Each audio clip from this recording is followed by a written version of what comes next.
மனிதர்கள் சாப்பிட தகுதி இல்லாத ஒரு உணவை இப்போ வரைக்கும் பாத்தீங்கன்னா விதவிதமா வெரைட்டி ஆஃப் ஃபுட்டா வந்து பாத்தீங்கன்னா சாப்பிட்டுட்டு இருக்காங்க அப்படின்ற தகவலை பார்க்கறதுக்கு முன்னாடி நம்ம சேனல் ஃபர்ஸ்ட் டைம் தான் பாக்குறீங்க சொன்னா சப்ஸ்கிரைப் பண்ணிட்டு நேரா வாங்க முழுசா நாம பார்க்கலாம். அது எந்த உணவு எதுக்காக வந்து பாத்தீங்கன்னா WHO வந்து இந்த அதிர்ச்சி மூட்ட தகவலை சொல்லியிருக்காங்கன்றதான் நாம இதை பதிவுல பார்க்க போறோம்.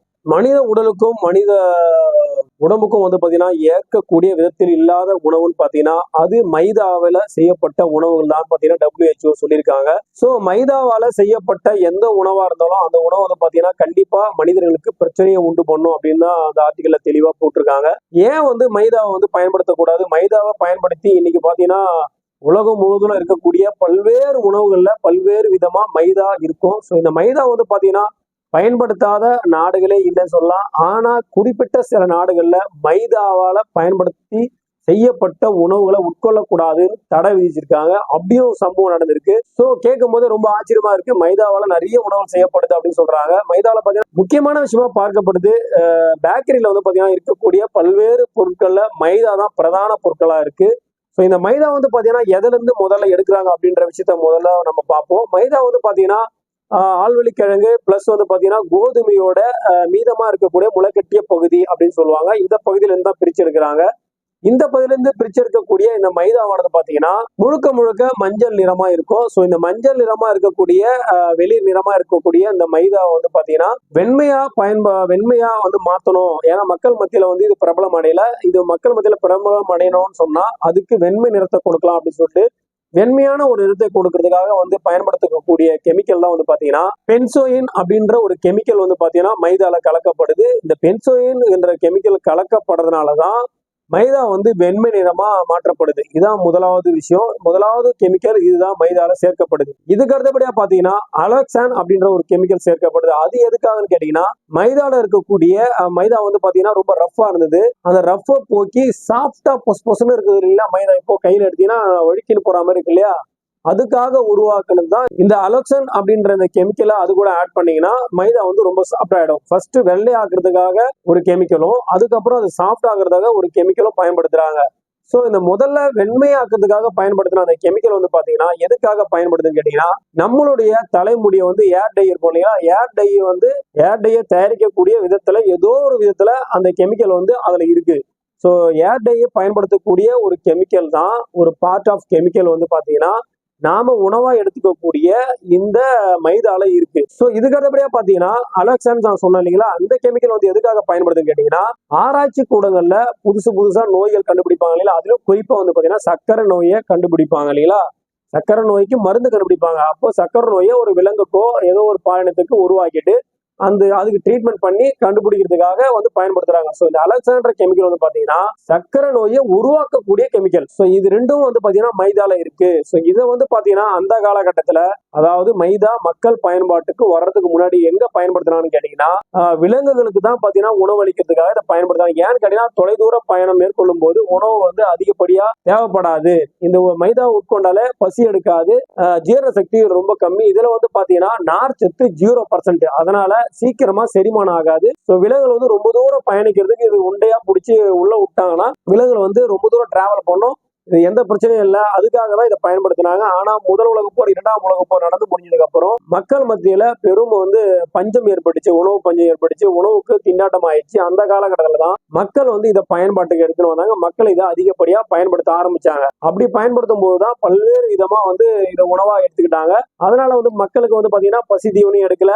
ஏன்னா இதுல வந்து நார் சத்து 0% இல்லைங்களா, செரிமானம் ஆகாது. அதனால வந்து இது நல்லா இருக்கு அப்படின்னு சொல்லிட்டு என்ன பண்ணிட்டாங்க, அதிக அளவுல பயன்படுத்த ஆரம்பிச்சிட்டாங்க. ஸோ இப்படிதான் வந்து பாத்தீங்கன்னா இது வந்து விலங்கு கிட்ட இருந்து மக்கள் கிட்ட இந்த உணவு வந்து மைதா வந்து பரவலா வந்து உணவா எடுத்துக்கொள்ளப்பட்டுச்சு. இது மாதிரி எடுத்துக்கக்கூடிய இந்த உணவு வந்து பாத்தீங்கன்னா முக்கியமான விஷயம் என்னன்னு கேட்டீங்கன்னா இது வந்து ஒரு பசை போன்ற தன்மை உடையது. எல்லாருக்குமே தெரியும். எல்லார் வீட்லயும் ஏதாவது ஒரு கலை நிகழ்ச்சியோ ஏதாச்சும் ஒரு ஃபங்க்ஷனோ இல்ல ஒரு இறப்பு நிகழ்ச்சி ஆனாலும் துக்க நிகழ்ச்சி ஆனாலும் சரி, சந்தோஷமான நிகழ்ச்சி ஆனாலும் சரி, ஏதோ போஸ்டர் ஸ்டிக்கர் எதனா ஒட்டணும்னா கண்டிப்பா நம்ம எல்லாருக்குமே தெரியும் மைதாவை தான் வாங்கிட்டு வந்து நாம சுடுதண்ணில போட்டு அதை கூழாக்கி அதை வந்து பசை போல பயன்படுத்தி போஸ்டர் ஒட்டுவோம்.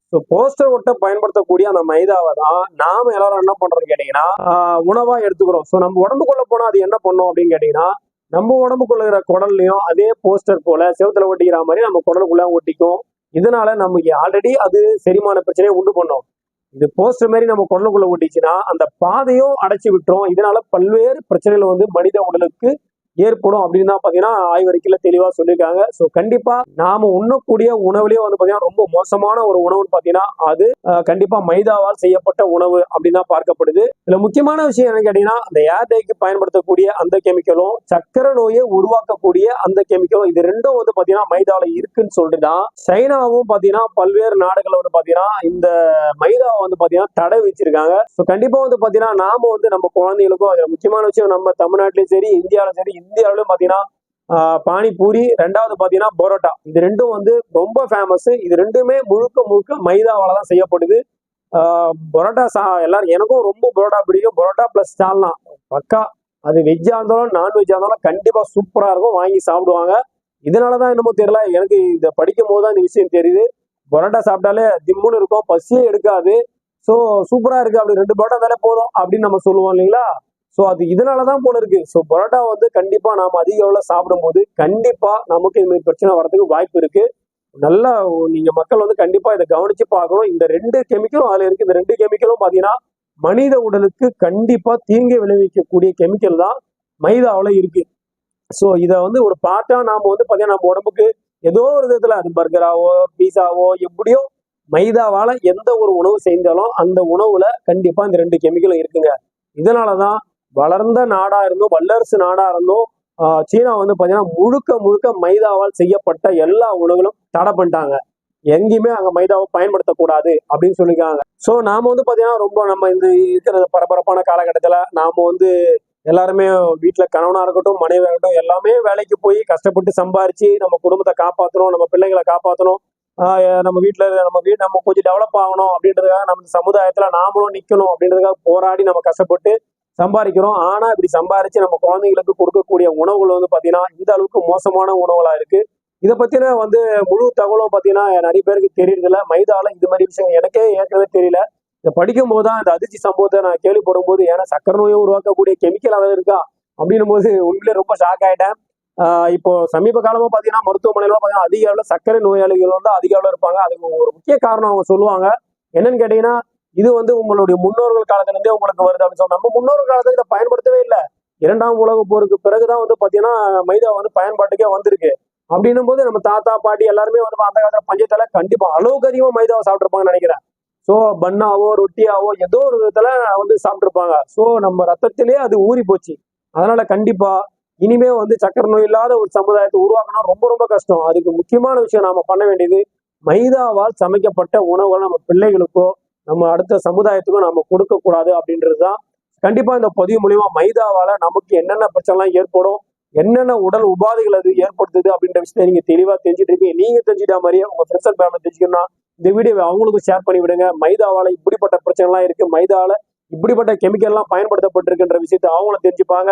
ஸோ கண்டிப்பா இதே போல ஃபர்ஸ்ட் டைம் தான் நம்ம சேனல் நீங்க பாருங்க, சப்ஸ்கிரைப் பண்ணி வச்சுக்கோங்க. அப்பதான் நாம போடுற இதுமான அற்புதமான தகவல் உங்களுக்கு தெரிஞ்சுட்டே இருக்கும். அதை பார்த்து நீங்க பயன்பெற முடியும். மீண்டும் ஒரு நல்ல பதிவோடும் நல்ல தகவலோடும் உங்களை சந்திக்கிறேன். நன்றி, வணக்கம்.